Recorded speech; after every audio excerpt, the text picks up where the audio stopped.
आज की वीडियो में हम एक ऐसी घटना की बात कर रहे हैं जिसमें देश के प्रधानमंत्री से उत्तर प्रदेश की पुलिस ने रिपोर्ट लिखने के लिए 35 रुपए की घूस ले ली थी।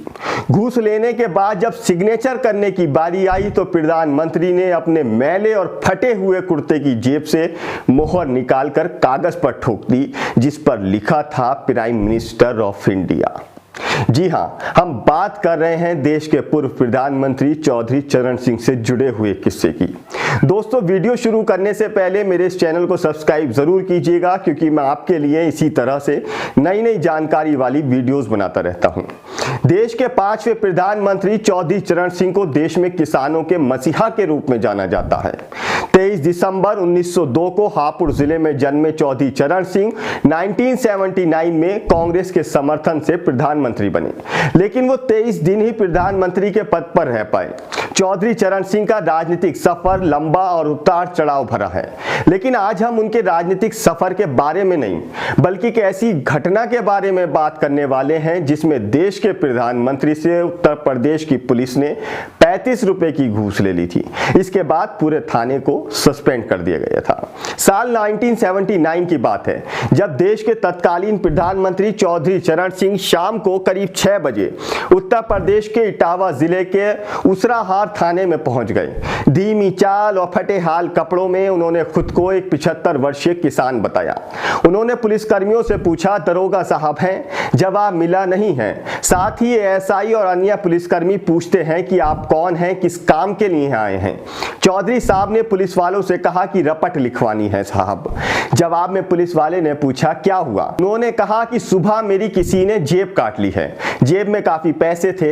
इस पर थाने में तैनात एएसआई ने कहा कि ऐसे थोड़ी रपट लिखी जाती है। चौधरी साहब ने पुलिस वालों को बताया कि मैं मेरठ जिले का रहने वाला किसान हूं, खेती किसानी करता हूं, यहां पर सस्ते में बैल खरीदने के लिए पैदल ही आया हूं। पता चला था यहां पर बैल रास्ते में मिलता है। जब यहां आया तो जेब फटी मिली, जेब में कई सौ रुपए थे। पॉकेट मार वो रुपए लेकर भाग गया। उस समय कई सौ रुपए का मतलब बहुत पैसे होते थे। जवाब में पुलिस वालों ने कहा कि तुम मेरठ से आए हो, क्या पता तुम्हारे पैसे गिर गए या फिर जेब कतरों ने मार लिए। ये कैसे कहा जा सकता है? थाने में पुलिसकर्मी ने कहा, हम ऐसे रपट नहीं लिखते। इस पर उन्होंने कहा कि मैं घर वालों को क्या जवाब दूंगा, मुश्किल से पैसे लेकर यहां आया था। इसके बाद पुलिसकर्मियों ने उन्हें थाने से जाने के लिए कह दिया। किसान कुछ देर तक इंतजार करने के बाद फिर थाने में रपट लिखवाने की गुहार पुलिसकर्मियों से लगाने लगा, लेकिन सिपाही ने इसको अनसुना कर दिया। इस पर पीएम चौधरी चरण सिंह एक आम किसान की तरह निराश हो गए। एक पुलिसकर्मी ने कहा कि रपट तो लिखवा देंगे लेकिन इसके लिए कुछ खर्चा पानी देना होगा। इतने में थानेदार साहब भी वहां आ गए। किसान की विनती पर भी वो रपट लिखवाने को तैयार नहीं हुए। किसान यानी तत्कालीन पीएम परेशान होकर घर लौटने के इरादे से थाने के गेट तक बाहर आ गए, वहीं पर खड़े हो गए। थोड़ी देर के बाद एक सिपाही को उन पर रहम आया। उसने पास आकर कहा, रपट लिखवा देंगे, खर्चा पानी लगेगा। इस पर चौधरी साहब ने पूछा, कितना लगेगा? बात 100 रुपए से शुरू हुई और 35 रुपए देने की बात पर रपट लिखने के लिए थाने वाले राजी हो गए। आखिरकार पैसे देने के बाद रपट लिख ली गई। रपट लिखकर मुंशी ने प्रधानमंत्री चौधरी चरण सिंह से पूछा, बाबा हस्ताक्षर करोगे कि अंगूठा लगाओगे? थानेदार के टेबल पर स्टैम्प पैड और पेन दोनों रखा था। उन्होंने कहा, हस्ताक्षर करूंगा। ये कहने के बाद उन्होंने पेन उठा लिया और साइन कर दिया। साथ ही टेबल पर रखे स्टैम्प पैड को भी खींच लिया। इसके बाद थाने का मुंशी सोच में पड़ गया, हस्ताक्षर करेगा तो अंगूठा लगाने की स्याही का पैड क्यों उठा रहा है?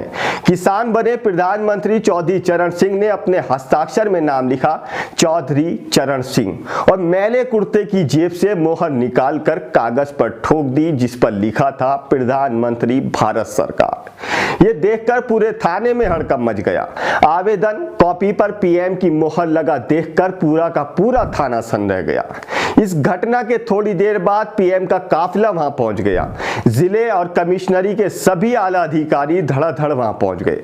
थाने के पुलिसकर्मियों सहित डीएम, एसएसपी, एसपी, डीएसपी, अन्य पुलिसकर्मियों, आईजी, डीआईजी सबके होठ सूख गए। सभी ये सोचने लगे कि अब क्या होगा।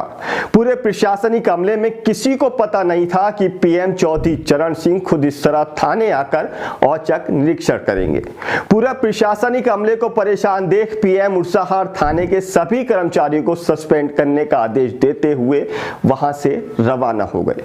दोस्तों, आपको हमारी ये वीडियो अगर पसंद आई हो तो चैनल को सब्सक्राइब करके बेल आइकन को जरूर दबाइएगा और साथ ही इस वीडियो को लाइक करना बिल्कुल मत भूलिएगा।